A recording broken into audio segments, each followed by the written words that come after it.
Hey gamers, Azkadelia here from the All Play team, and today we are digging deep into River Valley Jewelcraft, a brand new game set in the beloved world of River Valley, designed by Adam Hill, Ben Pinchback, and Matt Riddle, with art by Andrew Bosley. In this game, 1 to 5 players will spend about 45 to 60 minutes building their own mining operation, digging for gems and crafting jewelry to score the most victory points. On the edge of the mountains in River Valley, a group of ambitious burrowing creatures have discovered valuable gems underground. And it is up to you to excavate, refine, and fulfill jewelry orders better than your opponents. To set up the game, begin by placing the tile market in the center of the table, making sure to use the correct side based on your player count. For this example, we're setting up a 4-player game. Next, shuffle the rock tiles and remove 6 of them from the game, as indicated in the rulebook for 4 players. Then reveal 5 tiles and place them face up in the tile market. Each player will take a mine board, 5 rubble tokens, a character board with a matching worker, a resource track, and 1 gem of each color. Shuffle your rubble tokens and place 1 face down on each rubble space on your mine board. Then, place your worker token on the starting space shown on your character board under Setup. Place your resource track below your mine board and position each gem on the 0 space. Now, prepare the jewelry cards by separating them into Basic, Fine, and Artisan decks. For the Basic cards, create 3 piles by type: rings, necklaces, and timepieces.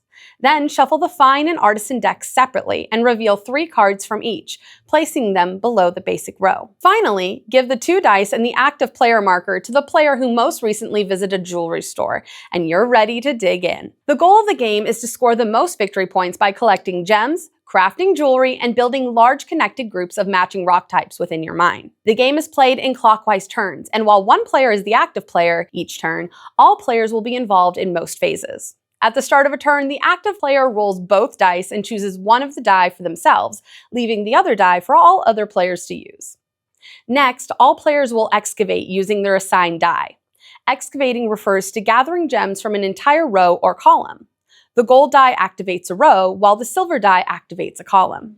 If the pickaxe symbol is rolled, you will instead activate the row or column where your worker is currently located, depending on the die color. To dig a space means to resolve all icons on that space, which may grant you gems, allow you to follow arrows to dig adjacent spaces, or provide special effects like digging again if your worker is present. After excavation, all inactive players will perform their work step by activating the ability on their character board, which usually involves moving their worker and then choosing to dig or clear rubble. When clearing rubble, reveal the token, gain the listed gems, and remove it from the board, opening that space for future tile placement.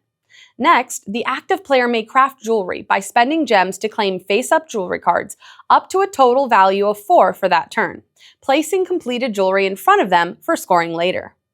After crafting, the active player will explore by selecting 1 tile from the market, gaining or paying any gem shown beneath it, and placing that tile onto a space in their mine. Tiles cannot be placed on rubble or partially supported spaces, and must be fully supported if stacked on other tiles. At the end of the turn, refill any crafted jewelry cards from their respective decks. Slide the remaining tiles in the market to the right and refill. Then pass the active player marker to the next player. Each character board includes a starting position, an active ability used during the work phase, and on the advanced side, additional unique abilities that can add more strategic depth once players are familiar with the game. As the game progresses, players will also be forming rock groups, which are clusters of 2 or more orthogonally connected spaces of the same type, and these will be important for endgame scoring. The game ends when the tile market can no longer be refilled, at which point players finish the current round so everyone has had an equal number of turns, then proceed to scoring. Players will score points for their crafted jewelry, including any endgame bonuses listed on those cards, gain 4 points for each complete set of ring, necklace, and timepieces, score 2 points per space in their largest connected rock group, and 1 point per space in their second largest, and finally, score points based on the gem type they have the fewest of. The player with the most victory points at the end of the game wins. And that is River Valley Jewelcraft, a game of clever excavation, smart resource management, and building the most valuable jewelry operation in the valley. Now let's get mining. River Valley Jewelcraft is live on Kickstarter now through May 13th, so don't miss your chance to back it. If you're watching this after the campaign, you can head over to allplay.com to grab your copy. If you've enjoyed this How to Play, be sure to give us a thumbs up and subscribe to stay up to date on all things Allplay. And check out our How to Plays for Things on Strings and Some Assembly Required, the other titles launching alongside River Valley Jewelcraft. And until next time, happy gaming!